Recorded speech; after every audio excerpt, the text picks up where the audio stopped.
So here's the thing. Welcome to the Final Percent podcast. I'm with Briana Stonelake, who is she's a fellow coach, a colleague, a fantastic person. And we were just chatting about the principles in which we coach by, because, coaches need to talk to other coaches so that we can make each other better. And she said, I want to make sure that her goal, I want to make sure that people feel more loved. And I asked her, I said, well, how do you do that? Like, how do you get into a situation where the person feels more loved? Because sometimes coaches need to smack people. Sometimes we just gave them a verbal spanking. And her answer was so profound. I was like, you know what? I'm going to record this. I want to talk about this a little bit because I don't think people have heard it quite this way before. So without further ado, I'm going to have Briana just tell exactly how she helps people feel just a little bit more love. And I think whether you're a coach or not, just in your life, hearing this from her is going to take you to another level. So Briana, take it away. Yeah. And so what I was saying and what we were talking about is I had this amazing mentor that pointed this out to me years and years ago, and I've never forgotten it. He had one of his mentors tell him, hey, I really like you as a person, but I don't like you as a therapist. Meaning he was showing up in a way where it was kind of the expectation and showing up and being who he thought everybody thought he's supposed to look like. Mm-hmm. And I've done the exact same thing in the therapy world, in the coaching world. Of so many times in my life, I've shown up being who I think everybody else wants me to be and performing to that level and not being my full authentic self.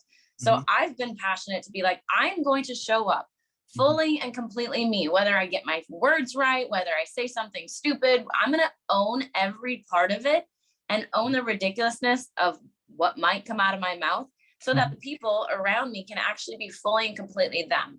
Yeah. And the more real I am, the more effective and powerful I can actually be to show up for the people that are around me and allowing them to be fully and completely themselves. Because I mean, the greatest thing is that everybody wants to be fully known, fully seen, and still loved, still valued, still worthwhile, still cared about, instead of the lies that I'm too much, I'm not good enough, I'm too loud, I'm too quiet.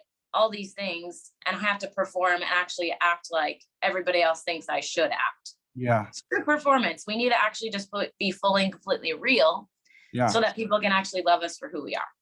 See, and that's why I love one of so Briana is an expert in rooting out lies, because if you, especially in this performance mode, there's some things where, we're just sitting there lying to ourselves.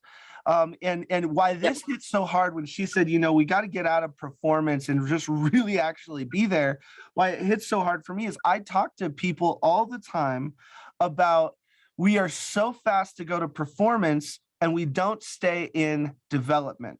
And if you look at, say, an NFL player, they have been developing being on that field since they were in Pee-wee. And then they went to high school, and then they went to college, and then they finally developed enough to perform for one day a week.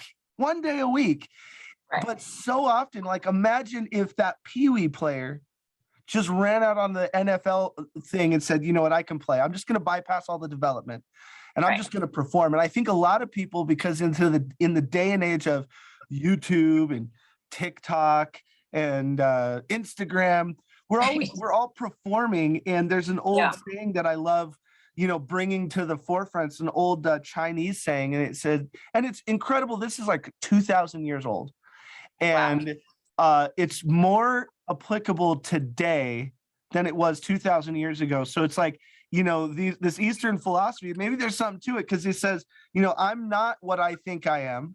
Yeah. I'm not what you think I am. I am what I think you think I am. Right. I'll go through that one more time, because most people are like, wait, what? I'm not what I think I am.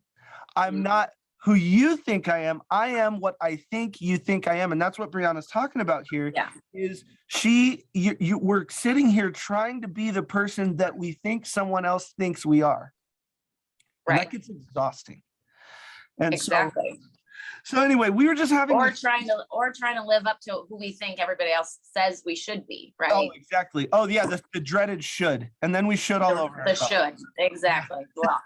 And so Briana and I were just talking, we're fellow coaches, we're locking arms. She's going to be helping us out in our Phoenix market because she came up to the summit and we just really hit it off. We have a lot of, I don't believe in repeated resources, but I believe in aligned philosophies and aligned principles. And so there's a lot of, my weaknesses that are her strengths. And that's what gets me excited about talking to other coaches, because if we can always augment resources, because we're not making, just a copy of the same coach. And because she has such a different philosophy, we wanted to just lock arms, figure out what we can do together. So we've been on weekly calls, figuring out how to take things to the next level. Before we get out of here, I would love, because we're shooting a series for you.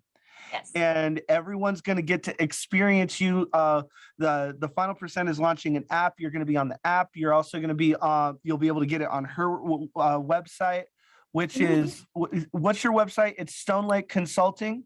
StonelakeLifeConsulting.com. StonelakeLifeConsulting.com. So check that out. And that's kind of we're really augmenting the things that website's going to be able to bring to people as well. But tell us a little bit about the course that we're going through right now, so that people can just kind of go, I wonder what that's about. And maybe they can email us at hello@thefinalpercent so we can put them on the list so that they can get early access to what we're putting together. So take us through a little bit about why you think it's so important, and I'll let you take it from here. Yeah, so the course we're actually going to do is called the 5 Steps to Emotional Health. And it is so important. I've been in the field for about 10 plus years now. And honestly, I've used this so many times. And the steps, they're not like rocket science. It's not like this is a brand new scientific thing, but it is actually super, super effective. And I've found that working with clients, if they skip a step, there's emotions that get stuck. There's trauma that gets stuck. Their experiences, negative experiences get stuck, and they stay rooted in those lies, and they never get actually pulled out. So truth can actually sink in. And then so people stay stuck wondering why they're stuck, because they literally miss a step in allowing themselves to process, to recognize, to deal with whatever emotional thing happens. Because the reality is life happens and it smacks us in the face. And so then we kind of get stuck if we don't deal with it, or we move on and pretend it doesn't matter. I'm like, oh, emotions are stupid, whatever, we don't need them.